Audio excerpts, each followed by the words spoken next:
Spetsoperația თავისუფალი სიტყვის ჩასახშობა, ტელეიმედის დასჯა, დარბევა და ჟურნალისტებზე ძალადობა. 7 ნოემბრის უმძიმესი ისტორია საგამოძიებო კომისიის წევრებმა თვითმხილველისაგან მოისმინეს. სოფო ნიკოლაშვილმა ისიც აღნიშნა, რომ იმედი მასზე მოძალადე პოლიტიკური ჯგუფისთვის დღემდე მთავარ სამიზნედ რჩება.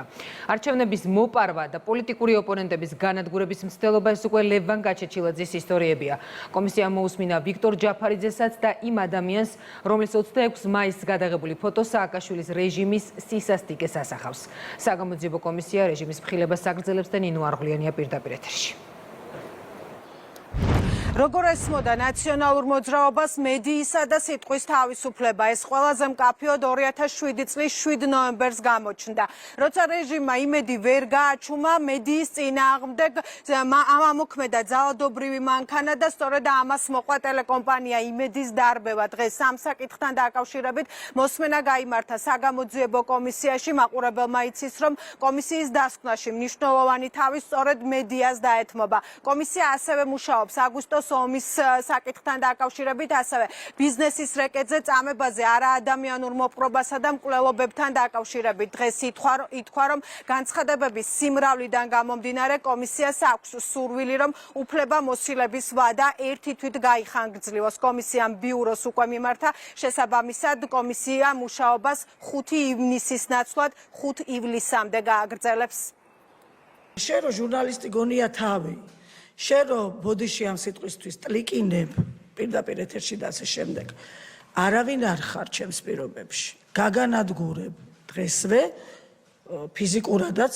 ასე გამოიყურებოდა ნაციონალური მოძრაობის ხელისუფლებაში მედიისა და სიტყვის თავისუფლება. ჟურნალისტი სოფო ნიკოლაიშვილი ტელეკომპანია იმედის დარბევის თვითმხილველია, რომელმაც რეჟიმი დღეს საგამოძიებო კომისიაზე ამხილა.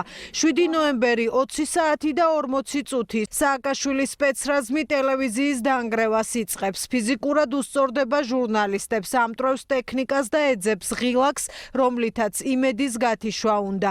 სოფო ნიკოლაიშვილმა გაიხსენა, რომ თანამშრომლებს თავდასხმა ტელევიზიაში არაკმარეს და რეზინის ტყვიებით ცრემსადენი გაზით დევნა უკვე ლუბლიანას ქუჩაზე დაიწყეს. ამბავი აქაც არ სრულდება. დარბევას ჟურნალისტების მოსყიდვა და გადაბირების პროცესი მოჰყვა. ლეწავდნენ ყველაფერს გზაზე, აბსოლუტურად ყველაფერს, აპარატურას, რაც კი გზაზე შეხვდებოდათ. ჩვენი კოლეგები პირველ სართულზე ყველანი დააწვინეს ხელებით წინ. შეანგრიეს საეთეროს კარები, მოკლედ მიზანი იყო სასწრაფოდ ტელევიზიის გათიშვა. იმედის დაცვის თანამშრომლები წილზე შიშვლები როგორ ეყარნენ მიწაზე. აქ პირველ სართულზე თანამშრომლებს იარაღსაც უმიზნებდნენ. დავიძარით ტყეპარკისკენ, დაიწყეს სპეცრაზმის წარმომადგენლებმა, რაღაც რობოტებმა ეს ფარებზე ხელჯოხები, ხელკეტების რახუნი და დაიძრნენ ჩვენსკენ. ამ ტყეებისკენ რამდენიმე ადამიანი გავიქეცით. ესენი გამოგვეკიდნენ ამ ტყეებში. რამდენიმე ტყვია ირაკლის მოხდა, ცრემსადენი გაზი, არ ვიცი რა ვისუნთქეთ. შემდეგ დაიწყო უმძიმესი პროცესები.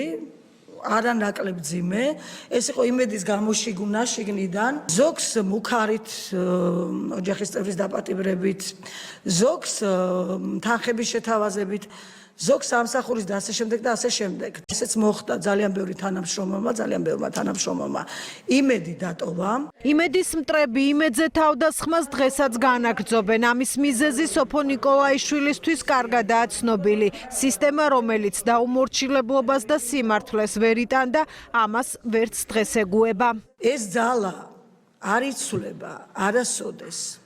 არც მისი განახლება მოხდა, როგორც მაშინ ხდებოდა ეს შეთქმულებების მოფიქრება, ეს ნოემბრიდან ნოემბრამდე ფილმების მოგონება. ეხლა არ აქვთ მათ ეს ძალაუფლება. უბრალოდ ეხლა აქვთ ეს იარაღი პარტიული მედიის სახით და არა კრიტიკული მედიის, პარტიული მედიის სახით. ქმნიან ფეიკებს, ქმნიან ადამიანებისგან, ანტიგმირებისგან გმირებს, ამას ახვლევენ საზოგადოებას. ტელეკომპანია იმედის დასაცავად ტელევიზიაში ოპოზიციონერი დეპუტატები გამოჩნდნენ. სპეცრაზმა ფიზიკური და სიტყვიერი შეურაცხყოფა მათაც მიაყენა. ვიქტორ ჯაფარიძემ დღეს გაიხსენა, რომ დაუპატიჟებელი სტუმრები პატივით მხოლოდ გიორგი თარგამაძეს ექცეოდნენ. ჰოლში დაგვაყენეს პირით კედლისკენ ტყვეები ხელით აწეული ვალერი მუცხარო რას აკეთებთ? ჩვენ ვართ პარლამენტის წევრები, თქვენ არ გაქვთ ჩვენი დაპატიმრების უფლება, ავტომატის კონდახი მიიღო გვერდებში. როდესაც ჩვენი კუთხეში მიგდებული ვიყავით, გიორგი თარგამაძე გამოიყვანეს კოლგით, იმით რა ქვია, ტანსაცმლის საკიდით და გაიყვანეს ჩვეულებრივად. ჩვენ პარლამენტის წევრები ტყვეები ვთხოვთ. მიხეილ სააკაშვილის ხელისუფლება არბევდა დამოუკიდებელ ტელევიზიას და ფიზიკურად უსწორდებოდა პოლიტიკურ ოპონენტებს. ამის კარგი მაგალითი ლევან გაჩეჩილაძეა. მან დღეს კომისიას უამბო ამბები აქციების დარბევის, ოპოზიციონერი ლიდერების ცემის და მოპარული არჩევნების შესახებ.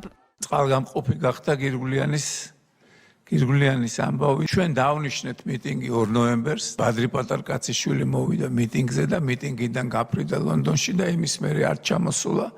მაგრამ თავარი სიტყვები, რაც მან თქვა და რაც კიდე მეტი იმედი მოიტანა საზოგადოებაში, თქვა რომ ბოლო კაპიკამდე დავხარჯაო, სანამ ამ ჯოჯოხეთს თავიდან არ მოვიშორებთ. შიმშილობა გამოვაცხადე. დაახლოებით 3000 კაცი გამოვიდა კინო რუსთაველიდან რაღაც ყვითელ პლაშებში და უმოწყალოდ დაგვიწყეს დარბევა არა, უმოწყალოდ დაგვიწყეს აწიოკება.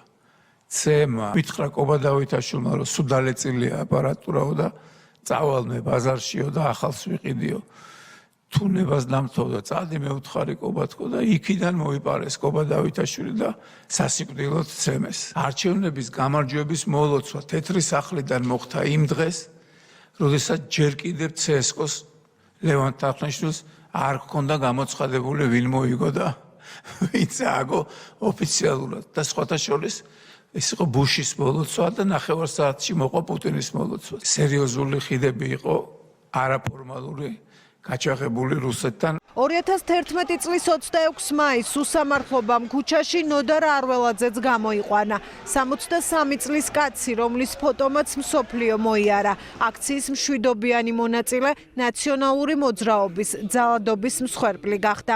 პირველი თავში მომარცხეს, სისხლი მომდიოდა ეს და მე შეგვიკვირა ცხენები და გადმოგვიყვანეს, გადმოგვაცრიეს ასვარზე. თაწმინდის რაიონის პოლიციაში მიგვიყვანეს და იქ გარეთ შემაში მაშინ დავყარეს რა.